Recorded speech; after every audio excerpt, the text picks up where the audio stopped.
രേവതിയുടെ സച്ചിയുടെ നാളത്തെ നല്ലൊരു കഥ കേട്ടാലോ? അതിനു മുമ്പ് ഒരു കാര്യം പറഞ്ഞിട്ടെ, വീഡിയോ ഇഷ്ടപ്പെടുവാണെങ്കിൽ ഒന്ന് ഹൈപ്പ് ചെയ്യാൻ മറക്കരുത് കേട്ടോ. അങ്ങനെ നമ്മൾ കാണുന്ന ഒടുവില് രാവിലെ രേവതി എഴുന്നേറ്റ് അടുക്കള ജോലി തിരക്കിട്ട് ചെയ്യുവാണ്. ആ സമയത്ത് വർഷം അങ്ങോട്ട് വന്നു.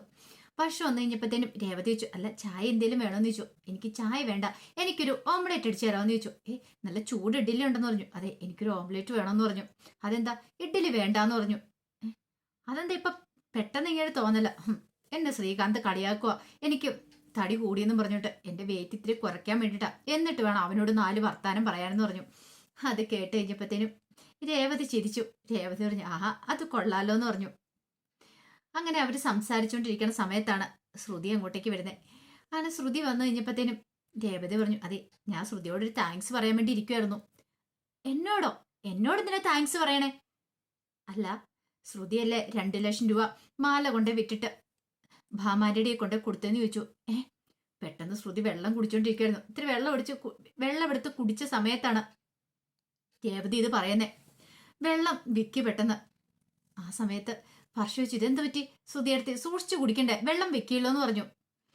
അല്ല ഇതാരാ രേവതിയോട് പറഞ്ഞെന്ന് ചോദിച്ചു. എന്നോട് ഭാമാന്റെ തന്നെയാ. ഓഹോ, ആരോടും പറയില്ലെന്ന് പറഞ്ഞോട് താൻ പണം കൊണ്ട് കൊടുത്താണ്. ഭാമാന്റെ എല്ലാവരും വിളംബരം ചെയ്തിരിക്കുന്നു. അപ്പോഴേക്കും വർഷ കിടന്ന് ചിരിക്കുവാണ്. എന്താ വർഷ, നീ എന്താ ചിരിക്കണേന്ന് രേവതി ചോദിച്ചു. അതോ, ഒരാളോട് പറയില്ലെന്ന് പറഞ്ഞിട്ട് ഒരു കാര്യം പറഞ്ഞിട്ടുണ്ടെങ്കിൽ ആ ഒരു കുറഞ്ഞതൊരു 10 പേരോടെങ്കിലും പറഞ്ഞിരിക്കുമെന്ന് പറഞ്ഞു. പറഞ്ഞിട്ടുണ്ടെങ്കിൽ ചിലപ്പോൾ ആരോടും പറഞ്ഞെന്നിരിക്കില്ല.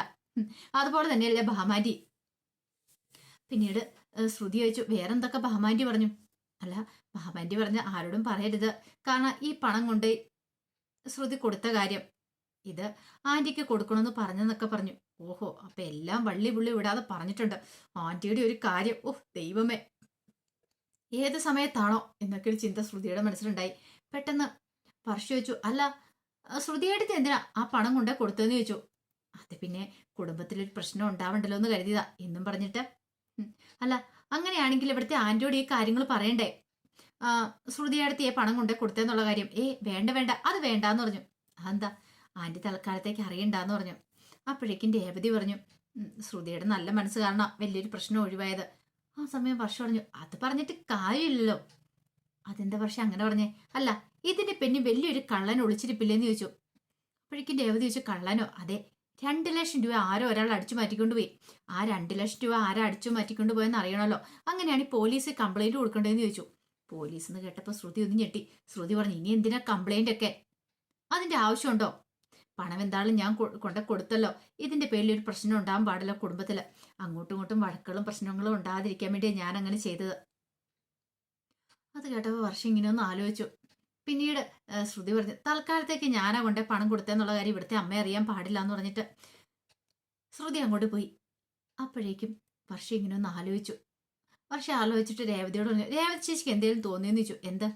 ശ്രുതി അടുത്ത് ഇങ്ങനെ ചെയ്യുമെന്ന് തോന്നുന്നുണ്ടോ? സ്വന്തം താലിമാല കൊണ്ടുപോയി പണയം വെക്കുകയും വിൽക്കുകയും ഒക്കെ ചെയ്തിട്ട് ഇപ്പൊ തന്നെ കണ്ടില്ലേ, ആദ്യം 3 ലക്ഷം രൂപ കൊടുത്തു, ഇപ്പൊ 2 ലക്ഷം രൂപയും കൂടെ ബാമാനിടെ കൊണ്ട് കൊടുത്തിരിക്കുന്നു.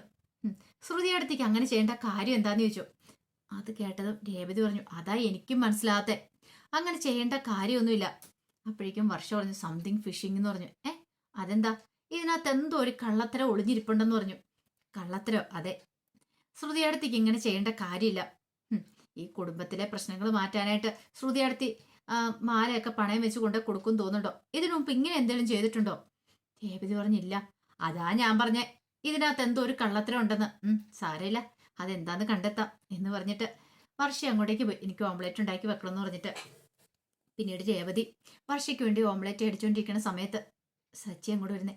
സച്ചി വന്നിട്ട് ചോദിച്ചു, അല്ല പൗഡർ എടുത്തിയോട് താങ്ക്സ് പറഞ്ഞു എന്ന് ചോദിച്ചു. ഇങ്ങോട്ട് വന്നപ്പോൾ ഞാൻ പറഞ്ഞായിരുന്നു. എന്തോ? എന്നിട്ടോ? സംതിങ് ഫിഷിംഗ് എന്ന് പറഞ്ഞു. സംതിങ് ഫിഷിങ്ങോ? അതെ, വർഷ പറഞ്ഞ ഡയലോഗ് അത്. നീ എന്താന്ന് വെച്ചാൽ പറ. എന്തോ ഒരു കള്ളത്തരം ഉണ്ട് ശ്രുതിക്കുന്ന വർഷ പറയണെന്ന് പറഞ്ഞു. അതാ ഞാൻ പറഞ്ഞേ, വർഷയ്ക്കും അങ്ങനെ തോന്നിയില്ലേ? ഒന്നും കാണാതെ എന്താണെങ്കിലും പൗഡർ അടുത്ത് ഇങ്ങനെ ഒരു കാര്യം ചെയ്യത്തില്ല. എവിടെയോ കള്ളത്തരമുണ്ട്. ആ പണം കൊണ്ട് കൊടുക്കണമെങ്കിൽ ഒരു പക്ഷെങ്കിൽ ശ്രുതി അടുത്ത് ഇതിനേക്കാളും വലിയ കള്ളത്തരം കാണിച്ചു കാണുമെന്ന് പറഞ്ഞു. അങ്ങനെ അവർ രണ്ടുപേരും ആലോചിച്ചു. അപ്പോഴേക്കും രേവതി പറഞ്ഞു, തൽക്കാലത്തേക്ക് നമ്മൾ ഇതിനെക്കുറിച്ചൊന്നും ആലോചിക്കാൻ പോകണ്ട. പണം കിട്ടിയില്ലോ എന്ന് പറഞ്ഞു. പണം കിട്ടി, പക്ഷെ കള്ളത്തരം എന്താണെങ്കിലും പൗഡർ എടുത്തിട്ട് കണ്ടുപിടിച്ചിട്ട് തന്നെ കാര്യം. എന്നാലും എനിക്ക് മനസ്സിലാത്ത കാര്യം, താലിമാല വരെ കൊണ്ടേ വെച്ചിട്ട് പണം കൊടുക്കേണ്ട ആവശ്യം എന്താന്നാ. രേവതി പറഞ്ഞു, പോട്ടെ സച്ചേട്ടാ, എപ്പോഴേലും കള്ളത്തരം പുറത്തു വരാതിരിക്കില്ല. അതൊക്കെ പറഞ്ഞ് സച്ചിയെ സമാധാനിപ്പിച്ചു. പിന്നീട് ശ്രുതിയും കൂടെ ഷോപ്പിലിരിക്കുവാണ്. ആ സമയത്താണ് അഭിലാഷ് സാറിന്റെ കോള് ശ്രുതിക്ക് വരുന്നത്. ശ്രുതിയോട് പറഞ്ഞു, ഇതേ അഭിലാഷ് സാറെ വിളിക്കണമെന്ന് പറഞ്ഞു. അങ്ങനെ കോൾ അറ്റൻഡ് ചെയ്തു. ഹലോ, പറഞ്ഞോ സാറേ എന്നൊക്കെ പറഞ്ഞു. അതെ, ഒരു സന്തോഷ വാർത്ത പറയാൻ വേണ്ടിയാ ഞാൻ വന്നേ. അല്ല, സന്തോഷ വാർത്ത പറയാൻ വേണ്ടി ഞാൻ വിളിച്ചേന്ന് പറഞ്ഞു. എന്താ സാറേ, എന്താ കാര്യം എന്താ? അത് ഒരു പ്രോഫിറ്റ് 10 ലക്ഷം രൂപ സുധിയുടെ അക്കൗണ്ടിലേക്ക് ഞാൻ ട്രാൻസ്ഫർ ചെയ്യുന്നുണ്ടെന്ന് പറഞ്ഞു. 10 ലക്ഷം രൂപയെ? അതേന്ന് പറഞ്ഞു. അതെ, നല്ല രീതിയിൽ തന്നെ ഇനി ബിസിനസ് മുന്നോട്ട് നീങ്ങുവാണെങ്കിൽ ഇതുപോലൊന്നും ആയിരിക്കില്ല. ഇത് ആദ്യത്തെ ലാഭവിഹിതമാന്ന് പറഞ്ഞു. അത് കേട്ടപ്പോൾ ശ്രുതിക്കൊന്ന് തുള്ളി ചാടണമെന്ന് തോന്നി. താങ്ക്സ് സാർ എന്നൊക്കെ പറഞ്ഞ് കോള് കട്ട് ചെയ്തു. പിന്നീട് ശ്രുതിയോട് പറഞ്ഞു, 10 ലക്ഷം രൂപ അഭിലാഷ് സാർ അക്കൗണ്ടിലേക്ക് ഇട്ടിട്ടുണ്ടെന്ന്. 10 ലക്ഷമോ? അക്കൗണ്ട് ഒന്ന് ചെക്ക് ചെയ്യട്ടെന്ന് പറഞ്ഞ് അക്കൗണ്ട് നോക്കി. 10 ലക്ഷം രൂപ ഇട്ടിട്ടുണ്ട്. ശ്രുതി, നമ്മൾ രക്ഷപ്പെട്ടു. ഇപ്പൊ 10 ലക്ഷം, പിന്നെ അത് 20, 50, 1 കോടി, അങ്ങനെ നമ്മൾ കോടികൾ കൈകാര്യം ചെയ്യാൻ പോവാ. ഈ ശ്രുതി കോടീശ്വരനാൻ പോവാന്ന് പറഞ്ഞു. അത് കേട്ടപ്പം ശ്രുതി പറഞ്ഞു, ആഹാ കൊള്ളാലോ എന്ന് പറഞ്ഞു. അതേ സമയത്താണ് ആനന്ദൻ അങ്ങോട്ടേക്ക് വരുന്നത്. ആനന്ദൻ വന്നു കഴിഞ്ഞപ്പോഴത്തേനും ശ്രുതി സന്തോഷം കൊണ്ട് നിൽക്കുമായിരുന്നു. പെട്ടെന്ന് ആനന്ദൻ വന്നിട്ട് ചോദിച്ചു, എടാ എന്താടാ നിന്റെ മുഖത്ത് ഭയങ്കര സന്തോഷമുള്ളോ? അത് പിന്നെ പ്രോഫിറ്റ് കിട്ടിയെന്ന് പറഞ്ഞു. പ്രോഫിറ്റോ? അതെ, അഭിലാഷ് സാർ പ്രോഫിറ്റ് അയച്ചു. എത്ര രൂപയാന്ന് ചോദിച്ചു. പെട്ടെന്ന് ശ്രുതി പറയാൻ വന്നിട്ട് അത് വിഴുങ്ങി. എത്ര രൂപയെന്ന് തൽക്കാലത്തേക്ക് ഇവൻ അറിയണ്ട. അപ്പോഴേക്കും ആനന്ദം പറഞ്ഞു, അല്ലേലും എനിക്കറിയാടാ, അഭിലാഷ് സാറിനെ നിന്നെയും കൂടെ മുട്ടിച്ചു തന്ന ആളാരാ? ഞാനല്ലേ. ഞാൻ കാണുമല്ലേ നിനക്ക് അങ്ങനെ ഒരു ഇന്റർനാഷണൽ ഡീലർഷിപ്പ് ഉണ്ടായത്. എന്നിട്ട് എൻ്റെ അടുത്ത് തന്നെ കള്ളത്തരം പറയണം. അതെ, ഒരു നല്ല കാലം വന്നു കഴിയുമ്പോഴത്തേനും നീ പഴയതെല്ലാം മറക്കുമെന്ന് എനിക്കറിയാം. ഒന്നുമില്ലേലും നമ്മൾ പാർക്കിലെ ഫ്രണ്ട്സ് അല്ലേടാ, അവിടെ കടലയും കുറിച്ച് നടന്നതല്ലേ.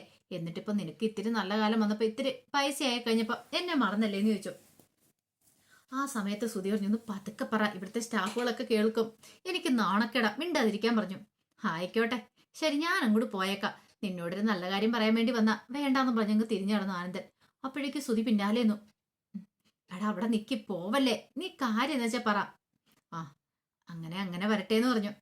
അല്ല, ഞാനൊരു കാര്യത്തെ കൂടി സംസാരിക്കാൻ വന്ന നിന്നോട്. എന്ത്? ഈ പൈസ ഇങ്ങനെ കൈവച്ചുകൊണ്ടിട്ട് കാര്യമുണ്ടോ? അത് നമ്മൾ എന്തേലും ചെയ്യണ്ടേന്ന് ചോദിച്ചു. ചെയ്യാനായിട്ടോ? അതെ, പൈസ കൈ വരുമ്പോൾ നമ്മൾ എന്തേലും ചെയ്യണം. ഇപ്പോഴേ എൻ്റെ ഒരു ഫ്രണ്ടിന്റെ കൂട്ടുകാരനുണ്ട്. പുള്ളിക്കാരൻ വലിയ ബിസിനസ്സുകാരനൊക്കെയാ. പുറത്തൊക്കെയാണ് കൂടുതലും. പുള്ളിക്കാരൻ ഇവിടെ ഒരു വില്ലയുണ്ട്. അതൊരു ബംഗ്ലാവ് തന്നെയാണ്. ആ ബംഗ്ലാവ് വിൽക്കാൻ ഇട്ടേക്കുക. 5 കോടി രൂപയാണ് പറയണേ. ഒരു 3 കോടി രൂപയ്ക്ക് അത് വേണം നമുക്ക് വാങ്ങിക്കാന്ന് പറഞ്ഞു. 3 കോടിയോ? എന്താ അത്ര കുറച്ച് കൊടുക്കുന്നേ? പുള്ളിക്കാരന് ഇവിടെ താമസിക്കാൻ അത്ര വലിയ താല്പര്യമൊന്നുമില്ല. പുള്ളിക്കാരൻ ഇതുപോലെ ഇഷ്ടംപോലെ വീടുകളും കാര്യങ്ങളൊക്കെ ഉണ്ട്. ആ ബംഗ്ലാവ് അടിപൊളിയാണ്. അതിന്റെ ഫോട്ടോസും കാര്യങ്ങളൊക്കെ എൻ്റെ ഉണ്ടെന്ന് പറഞ്ഞു.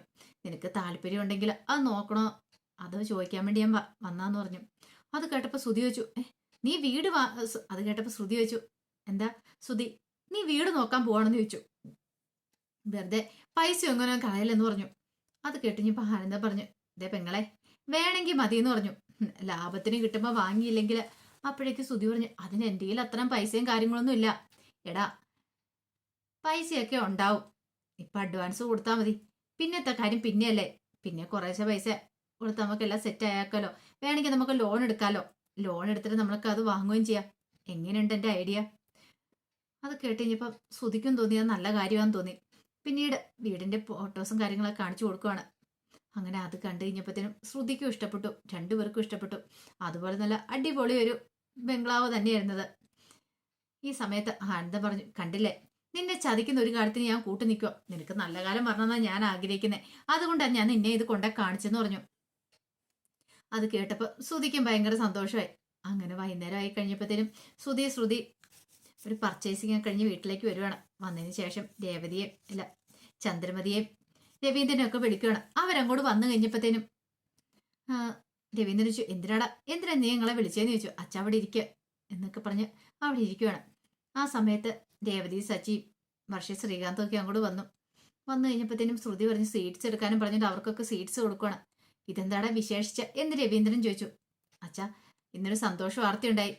എനിക്ക് ആദ്യത്തെ പ്രോഫിറ്റ് കിട്ടി. ഇന്റർനാഷണൽ ഡീലർഷിപ്പും കാര്യങ്ങളൊക്കെയല്ലോ ഞാൻ നടത്തിയിട്ടുണ്ടായിരുന്നേ. അങ്ങനെ പ്രോഫിറ്റ് വന്നു, 10 ലക്ഷം രൂപ വന്നു പറഞ്ഞു. അത് കേട്ടപ്പോൾ സച്ചി പറഞ്ഞു, എടാ വെറുതെ കള്ളത്തരം പറയില്ലെന്ന് പറഞ്ഞു. കള്ളത്തരോ ഞാനോ? അതിന് കള്ളത്തരം പറയേണ്ട കാര്യമൊന്നുമില്ല.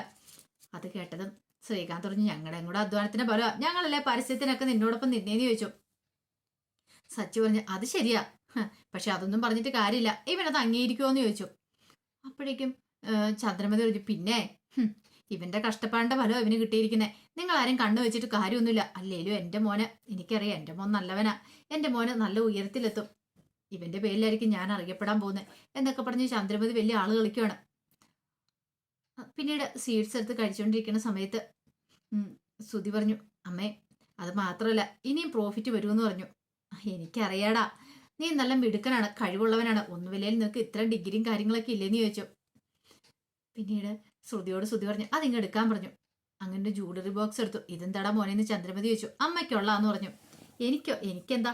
അങ്ങനെ ആ ബോക്സ് തുറന്നിട്ട് അതിനകത്തുനിന്ന് 2 വളയും എടുത്ത് കൊടുക്കുകയാണ് ശ്രുതി. എനിക്കെന്തിനാ മോളെ ഇത്? അതൊരു സന്തോഷത്തിന് വേണ്ടിയിട്ട്. അപ്പോഴേക്കും ശ്രുതി പറഞ്ഞു, ഞാൻ പലപ്പോഴും ആലോചിച്ച് അമ്മയ്ക്ക് ഇത് വാങ്ങണം എന്നുള്ള കാര്യം, ഇപ്പോഴതിന് സമയമായതെന്ന് പറഞ്ഞു. അയ്യോ എന്റെ പൊന്നു മോനെ എന്നൊക്കെ പറഞ്ഞുകൊണ്ട് ശ്രുതിയെ കെട്ടിപ്പിടിക്കണം ആ വള കയ്യിലേക്ക് ഇട്ടിട്ട്. നോക്ക് പക്ഷെ എങ്ങനെയുണ്ട്, നല്ല ഭംഗിയുണ്ടോന്ന് ചോദിച്ചു. കൊള്ളാം ആന്റി എന്ന് പറഞ്ഞു. അപ്പോഴേക്കും സച്ചി ചോദിച്ചു, നീ അച്ഛന് വേണ്ടിയിട്ടൊന്നും വാങ്ങിയില്ലെന്ന് ചോദിച്ചു. അച്ഛന് പിന്നെ ഞാൻ വാങ്ങാതിരിക്കുവോ?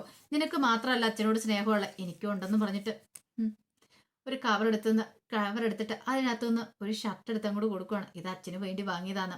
ചന്ദ്രമതിക്ക് വില കൂടിയ ഗിഫ്റ്റ് വാങ്ങി, ലക്ഷങ്ങളുടെ ഗിഫ്റ്റ് വാങ്ങിയിട്ട് രവീന്ദ്രന് വാങ്ങിയതോ ഒരു 10,000 രൂപ താഴെ വരുന്ന ഒരു ഷർട്ടാണ് വാങ്ങിയത്. സച്ചി അത് കണ്ടുകഴിഞ്ഞപ്പോൾ രേവതിയെ നോക്കി. രേവതി ഒന്നും മിണ്ടണ്ട, സച്ചിയെ കണ്ണടച്ച് കാണിച്ചു. അവരെന്ത് വെള്ളം ചെയ്തോട്ടെ എന്ന രീതിയായിരുന്നു.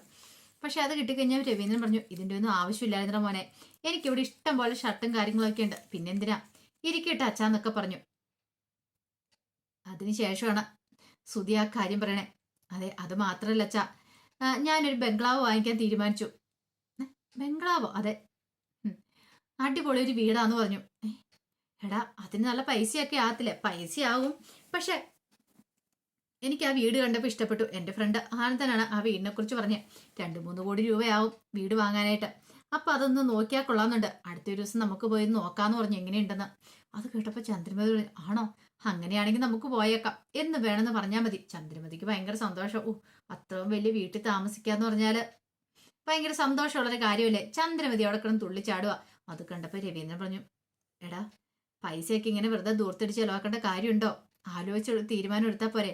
അച്ഛൻ എന്താ പറയണേ, അഡ്വാൻസ് കൊടുക്കും, ബാക്കി കാര്യങ്ങൾ അതിന്റെ മുറ പോലെ നടന്നോളൂ എന്നൊക്കെ പറഞ്ഞ് രവീന്ദ്രനെ സമാധാനിപ്പിക്കുകയാണ്. പക്ഷെ എന്തോ രവീന്ദ്രന് വല്ലാത്തൊരു ബുദ്ധിമുട്ടുണ്ടായിരുന്നു. കാരണം ചില്ലറ കളിയൊന്നുമല്ല കളിക്കാനായിട്ട് പോന്നേ, അത്രയും തുകയുടെ ഇടപാടും കാര്യങ്ങളൊക്കെയാ. ശ്രുതിക്കാണെങ്കിൽ ഒരു വീണ്ടും വിചാരമില്ലാത്ത, എന്തിനകത്തെങ്കിലും വെറുതെ എടുത്തുചാടുന്ന സ്വഭാവമാണ്. അതുകൊണ്ട് വല്ല നഷ്ടം ഉണ്ടായിട്ടുണ്ടെങ്കിൽ പിന്നെ എല്ലാം തകർന്നു പോകുന്ന രവീന്ദ്രനെ നന്നായിട്ട് അറിയായിരുന്നു. അപ്പൊ അതിന്റെ വിശേഷങ്ങളൊക്കെ നമ്മൾ കാണാനായിട്ട് പോകുന്നത്. ആ വിശേഷങ്ങൾക്കായി നമുക്ക് എല്ലാവർക്കും കാത്തിരിക്കാട്ടോ. ഒരിക്കൽ കൂടി എല്ലാവർക്കും ശുഭദിനം നേർന്നുകൊണ്ട് നിർത്തുന്നു.